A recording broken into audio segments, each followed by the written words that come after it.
ఇప్పుడు international news చూద్దాం. Russia Ukraine యుద్ధంలో కీలక పరిణామం చోటు చేసుకుంది. మంగళవారం నాడు స్కూటర్ బాంబు పేలి రష్యాకు చెందిన senior lieutenant general Igor Kirillov దుర్మరణానికి పాలయ్యారు. అయితే ఈ బాంబు పేలుడు వెనుక ఉక్రెయిన్ హస్తం ఉందని రష్యా భావిస్తోంది. ఉక్రెయిన్ కూడా ఇగోర్ను చంపేసింది తామే అని ప్రకటన కూడా విడుదల చేసింది. ఇంతకు ఉక్రెయిన్ రష్యాపై దాడుల జోరు పెంచడానికి గల కారణాలేంటో ప్రత్యేక కథనంలో చూద్దాం.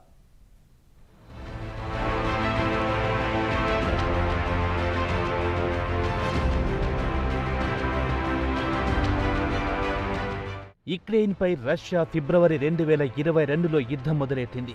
యుక్రెయిన్లో కొన్ని నగరాల్లో రష్యాకు చెందిన పౌరులను 2వ తరగతి పౌరులుగా ట్రీట్ చేస్తున్నారని ఆరోపించి పుతిన్ యుద్ధానికి శ్రీకారం చుట్టారు. ఇది యుద్ధం మొదలై దాదాపు 3 సంవత్సరాలు కాబోతోంది. పుతిన్ అనుకున్న లక్ష్యం నెరవేరలేదు. అతి చిన్న దేశమైన యుక్రెయిన్ను ఓడించడానికి చెమటోడ్చుతున్నారు. అయితే యుక్రెయిన్ వెనుక అమెరికా, యూరోపియన్ యూనియన్లున్నాయి. అయితే తాజాగా మంగళవారం నాడు రష్యాకు చెందిన టాప్ జనరల్ను లక్ష్యంగా చేసుకుని చంపడానికి ప్రధాన కారణం వచ్చే నెల 20వ తేదీన అమెరికాలో డొనాల్డ్ ట్రంప్ దేశ అధ్యక్షుడిగా ప్రమాణ స్వీకారం చేయబోతున్నారు. దీంట్లో రాజకీయ సమీకరణాలు కూడా మారబోతున్నాయి. దీంతో ఒకవైపు రష్యా, మరోవైపు యుక్రెయిన్లు వీలైనంత వరకు ఒకరిపై ఒకరు చేయి సాధించాలని చూస్తున్నారు. ఇరు దేశాలు మిలిటరీ పరంగా ఆధిపత్యం చూపించాలని దాడులను ముమ్మరం చేస్తున్నాయి. ట్రంప్ అధికారం చేపట్టేలోగా తామే పైచేయి సాధించామని ట్రంప్ ముందు చూపించాలనుకుంటున్నాయి. కాగా యుక్రెయిన్ కేవలం రష్యాకే కాదు, యావత్ ప్రపంచానికి ఒకటే తెలియజేయాలనుకుంది. తాము రష్యాతో జీవన్మరణ పోరాటం చేస్తున్నాం. దీనికి తాము అందుబాటులో ఉన్న అన్ని అవకాశాలను వినియోగించుకుంటున్నాం. ఒకవేళ రష్యాకు చెందిన జనరల్ను ఇగోర్ను చంపినందుకు తమపై సాంకేతికంగా టెర్రరిస్టు చర్యగా ముద్ర వేసినా పర్వాలేదు, తాము చేయాల్సింది చేస్తామని యావత్ ప్రపంచానికి సందేశం ఇవ్వడానికి రష్యా జనరల్ను చంపింది. ట్రంప్ ముందు రష్యాపై పైచేయి సాధించామన్న సంకేతం ఇవ్వడానికి యుక్రెయిన్ రష్యాకు చెందిన సీనియర్ మిలిటరీ అధికారులను టార్గెట్ చేస్తోందని పాశ్చాత్య దేశాలకు చెందిన విశ్లేషకులు అభిప్రాయపడుతున్నారు.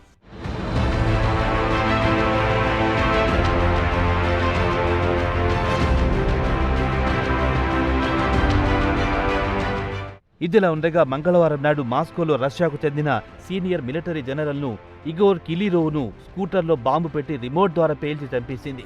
అయితే ఇక్కడ ఆశ్చర్యం కలిగించే అంశమేమిటంటే ఈ సంఘటన క్రెమ్లిన్కు సుమారు 7 కిలోమీటర్ల దూరంలో జరగడం విశేషం. అలాని ఇదే మొదటి పేలుడు కూడా కాదు. గతంలో కూడా రష్యాకు చెందిన సీనియర్ మిలిటరీ మేజర్ జనరల్ను ఇలానే లేపేసింది యుక్రెయిన్.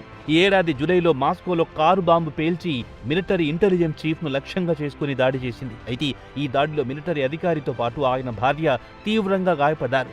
ఆ బాంబు పేలడానికి యుక్రెయిన్ కారణమని రష్యా ఆరోపించింది. గత ఏడాది కూడా యుద్ధానికి మద్దతు తెలిపే రష్యన్ బ్లాగర్ వ్లాడిన్ టాస్కీని సెయింట్ పీటర్బర్గ్ కేఫ్లో ఉంటే బాంబు దాడి చేసి చంపేసింది.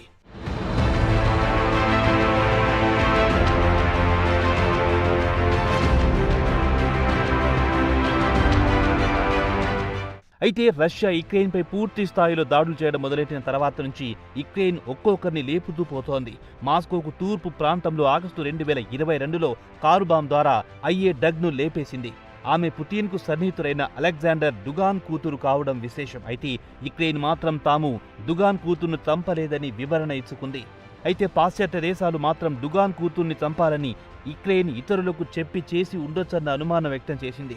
యుక్రెయిన్ మాత్రం చాప కింద నీరులా రష్యాకు చెందిన కీలక వ్యక్తులను చంపేస్తూ పోతోంది. మరి ఈ యుద్ధం ఎటు నుంచి ఎటు మలుపు తిరుగుతుందో ఆందోళన కలిగించే అంశమే.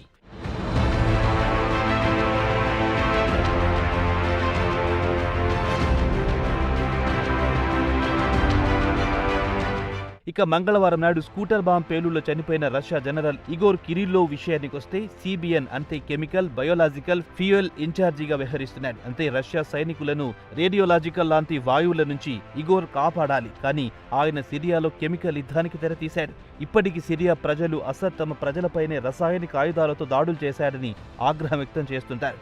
ఆ పని చేసింది ఇగోర్ అని తాజా పరిణామాలను బట్టి తెలుస్తోంది. ఇక తాజాగా ఆయన యుక్రెయిన్ ఫ్రంట్ లైన్లో కూడా రసాయనిక ఆయుధాలను ప్రయోగించాడని బ్రిటన్ కూడా భావిస్తోంది. ఇక యుక్రెయిన్లో రష్యా K-51 గ్యాస్ గ్రెనేడ్ను ప్రయోగించింది. ఇది అత్యంత ప్రమాదకరమైన వాయువు విడుదల చేస్తుంది.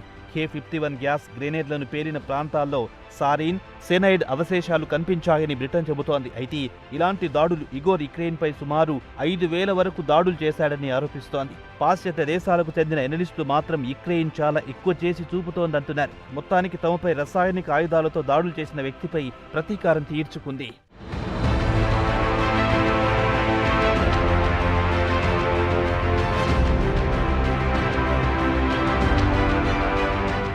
అయితే ఈ పేలుడు జరగడానికి ఒక రోజు ముందు యుక్రెయిన్ ప్రాసిక్యూటర్లు రష్యా ఈ యుద్ధంలో నిషేధించిన రసాయనిక ఆయుధాలు వినియోగించిందని ఆరోపించింది.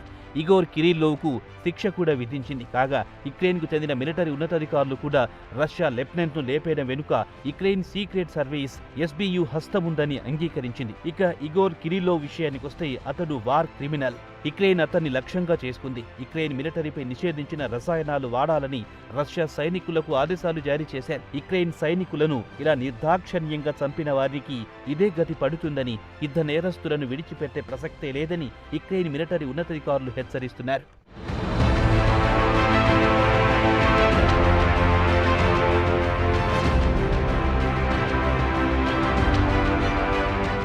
ఇదిలా ఉండగా కిరిల్లోవ్ విషయానికొస్తే ఆయన వయస్సు 54 ఏళ్లు.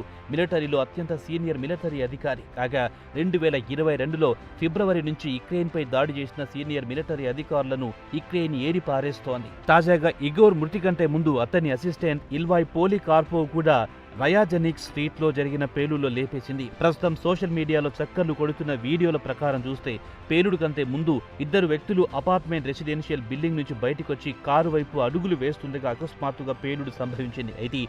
అయితే అపార్ట్మెంట్ బిల్డింగ్ కుడి పక్కన ఒక స్కూటర్ కనిపించింది. ఆ పేలుడుకు ఆ స్కూటర్ మొత్తం కాలిపోయింది. దూరం నుంచి రిమోట్ ద్వారా పేల్చారని ఇన్వెస్టిగేటివ్ అధికారులు చెప్పారు. ఇక విచారణలో తేలిందేమిటంటే సుమారు 300 గ్రాముల TNT పేలుడు పౌడర్ను గట్టిగా ప్యాక్ చేసి స్కూటర్లో పెట్టారని చెబుతున్నారు.